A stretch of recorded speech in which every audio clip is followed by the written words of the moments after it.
What's up, YouTube? This is Aim for Survival. I'm here with Patrick Rollins down at Esee doing a day intro. Say hi, Patrick. Hey guys.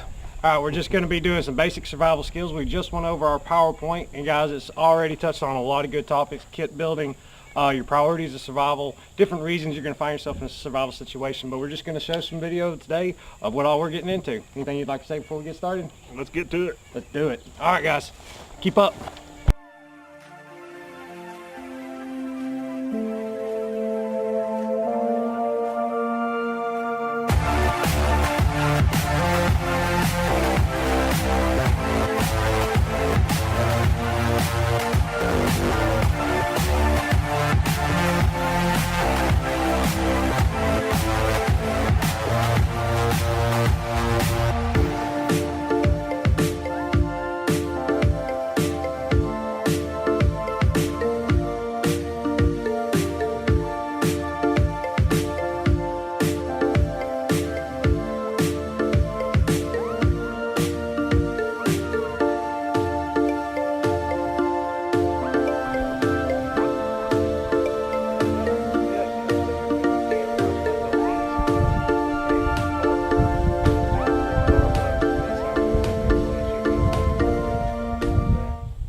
Okay guys, we've done a lot here.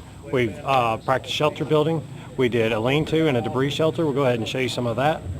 We'll make A-frame style down the link though. And then we're going to gather pine needles and pile pine needles on it.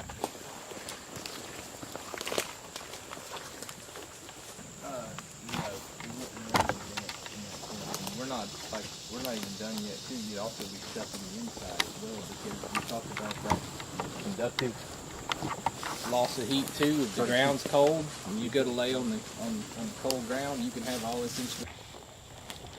While they're doing that, I'm going to pick out a place for a lean-to. Survival. This is man, things have gone sideways. You can sleep in the day. Well, yeah, if you had to. You're just trying to stay warm. Yeah, this is all about living through the night. I mean, this. Okay guys, we just completed a primitive debris shelter. Now we're going to learn about lean-tos. With the center open, most of it was coming out. You've got windbreak. Big opening. You've got windbreaks because you've got all the shelter around it, so the smoke is essentially going to go up. I'm going to show you one more thing that we talked about inside in regards to shelters. So it's in a more arid, all different. It would be wise to work this into my natural material lean-to. So this is one big waterproof layer that I could making the use of what they have on hand. Stuffing their shoes with newspaper. Next, we traveled over into the wood line. We identified different plants such as poison ivy, things you need to know about. After that, we moved over and practiced some knife work. We did a tri-stick, which where you worked many notches. I'll show you a little bit about that.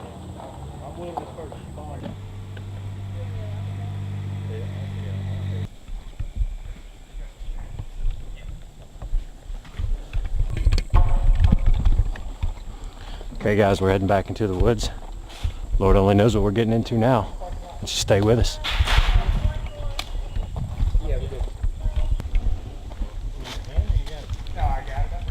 There's their other. If you want to set that water out here, you can.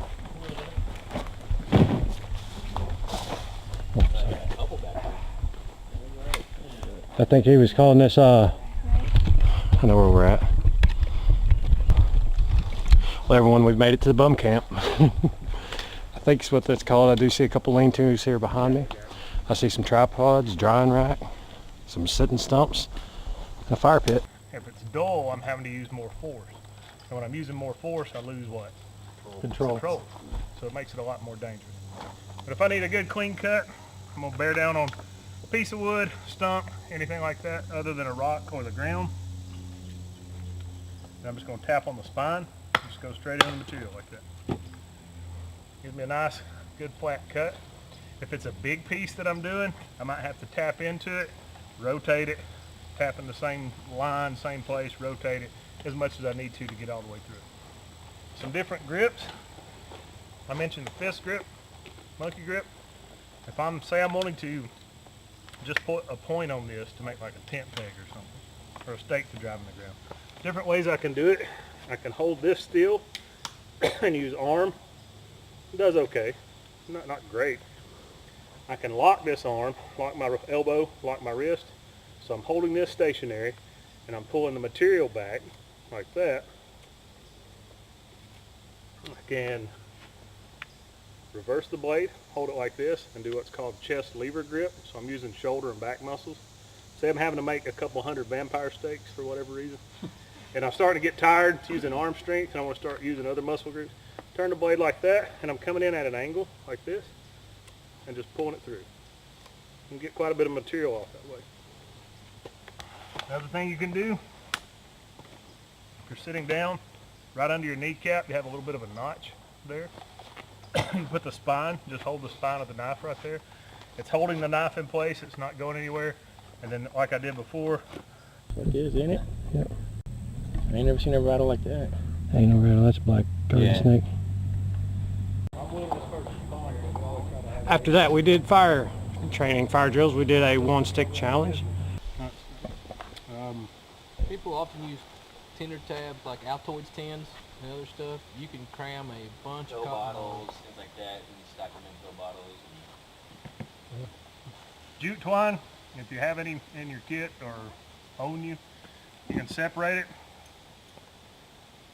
Open up the fibers just like we did, and really open it up. And all that big bag is, as I said, wasn't human hair. It's just jute fibers.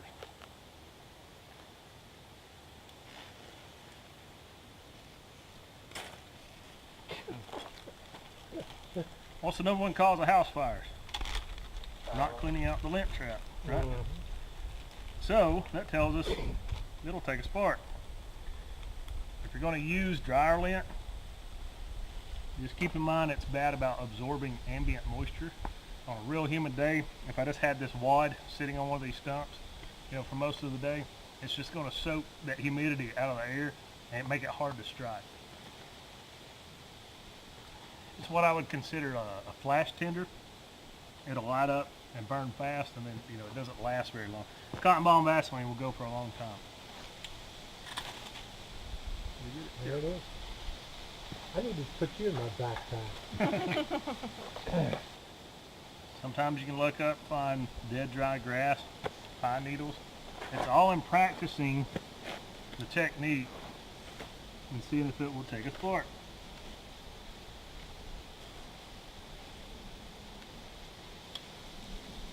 May take a couple of strikes.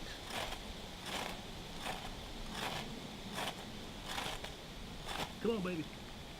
Talked about different trees and their inner bark, like dead dry poplar inner bark. This is pretty stiff, but you can shred it up.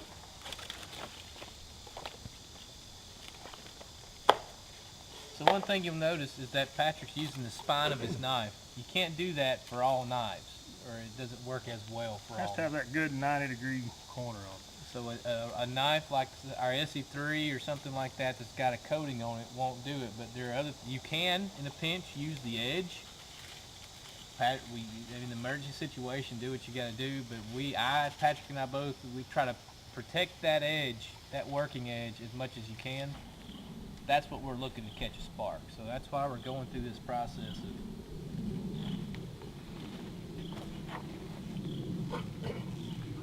stand to be a little finer. You have to rotate it as it goes. You would want to have all your other stuff ready before you ever lit that initial spark. So have plenty of your different fuel sizes, toothpick thickness, matchstick, pencil thickness, finger thickness, thumb thickness, wrist thickness, depending on how big of a fire you're going to build. Have it all ready and staged. So you're not lighting it, getting the fire going, running out of a certain size, and then having to scramble around and look for it. Leaning into it as I go, just applying downward pressure. I have to have enough out here to still hit. Once you get in there so far, you'll feel it kind of give. Now I can just rotate my wrist like that. Okay? And I'm going to keep going. That's what we're all going to be doing in just a second. You can use any of our knives that you wish. Processing it down further and further and further.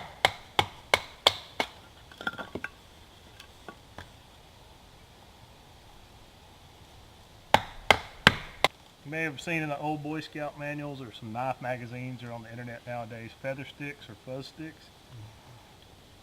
It's a good way to, once you have flame, be able to add to it. I'm going to find a corner. I'm going to brace it on something. It's not an arm motion.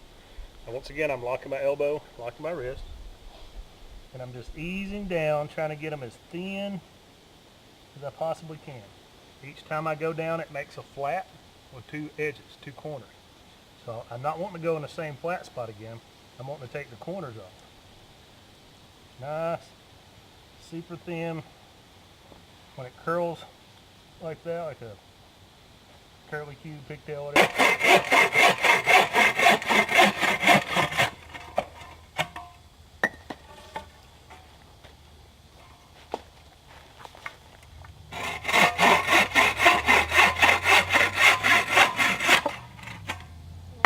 Thanks, sir.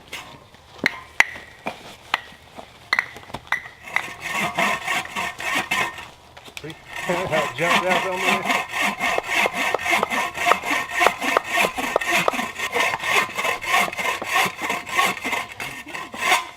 Well, I don't want you to spill it on that. Alright, let me see. Hold it. How many more do we need?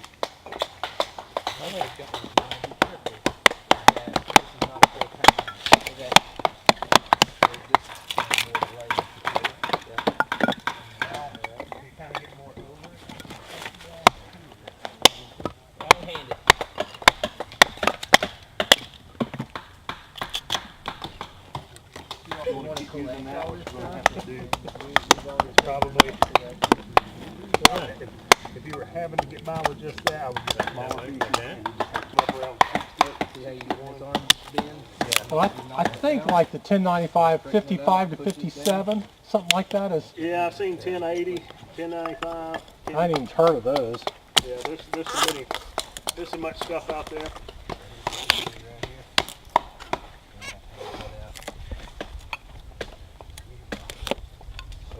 Arms straight.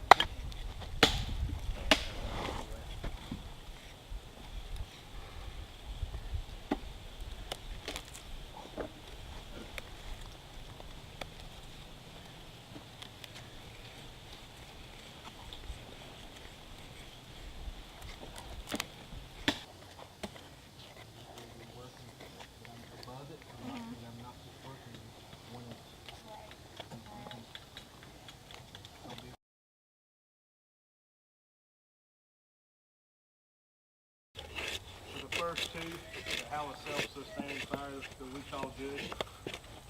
First place and second place. Sounds a lot like a race. But it's not a race. It's a little race like. We got Exotax, another company that we deal with that makes really good products. We got fair rods. They send us some stuff. The ferro rod should go to whoever's last, probably. Yeah. I'll be here all night. Yeah. That'd be a race to be last. Slow race.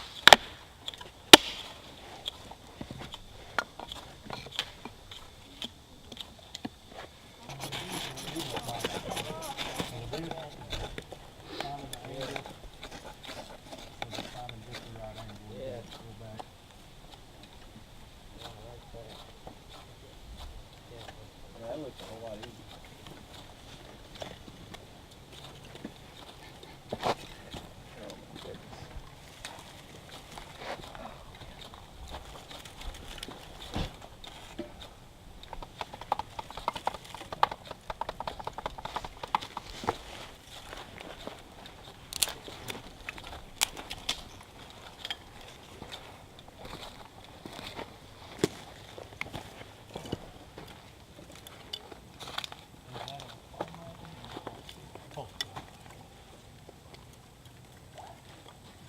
No smoke.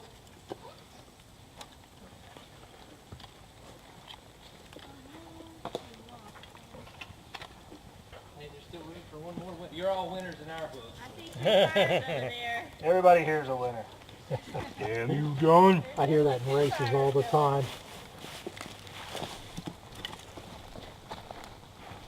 You're good. I think I'm cut too heavy, don't you? They're pretty thick, but they seem to be catching.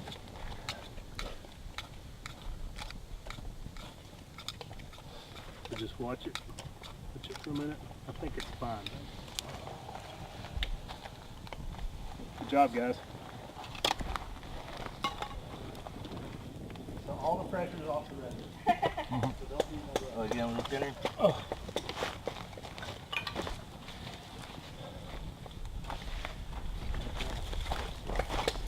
Special thanks to our good friends at Exotech. Oh, that's really Thank you. I've always wanted one of Is these. this the one you were using? Swedish Fire Steel? That's I'm gonna get one of these. Is this good? Yeah, good stuff. The striker just kind of pops out.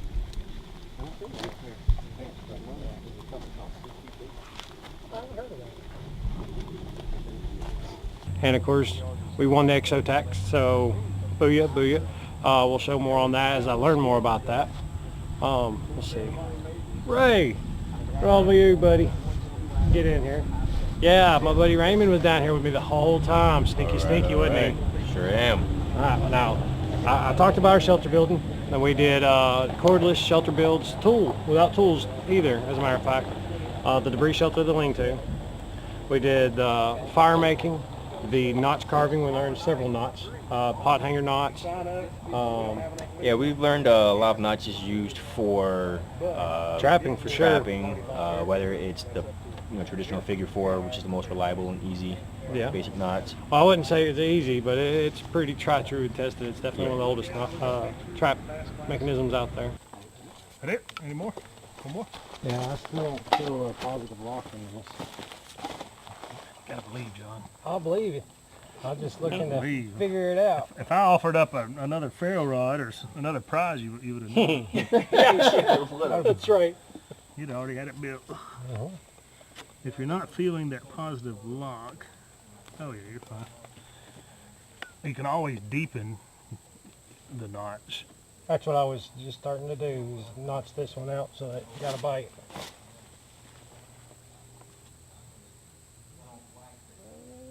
Ooh. Tap it with something. Perfect. What else did we get into? I know we made some spears, we made some frog gigs. We'll show you some of that real quick. Well, you're not finished yet.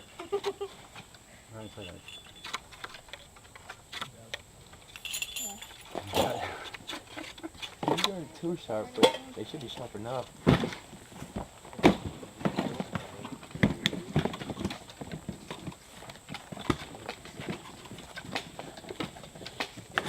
We've actually various ways of using tinder and stuff like that for fire. Yes. I mean, whether you're in a rainy condition or even if it didn't rain, you've got a lot of humidity and stuff, so whatever you might have brought soaks up that moisture from the air and stuff, so we've learned different ways around that. Yeah, we learned to use the bark to make a tinder bundle. We use the inner parts, the dry inner pieces of some of the logs, the bucked up logs. We use those to create feather sticks and learn to spark those off. Let's see. Don't forget, we were pretty good with ferro rods and things like that, but we've learned other techniques to be We more did do- effective with the ferro rods and whatnot. We did use flint and steel to successfully sure make did. Bacon that holds a flame for a really long time. The chaga, yeah. I put mine on the rock. How did you do yours? Actually, practicing I'll take Good job. a piece of that if you don't mind. Now guys, if you haven't, you need to come down here and check out Esee. This is just their intro to survival. It's a day class. It's affordable. Anybody can do it at any skill level. There are people here that have never done anything, and guys, they learned a lot, cram-packed with information. If you come down here and you didn't learn something, guys, that's just because you weren't paying attention. But anyways, I appreciate you watching this video. I'll show you a few more clips as we go. But until next time, I hope you smash your like button, comment down below, subscribe to the channel, and as always, stay safe. See you We'll guys. see you in the next episode. Oh, we will.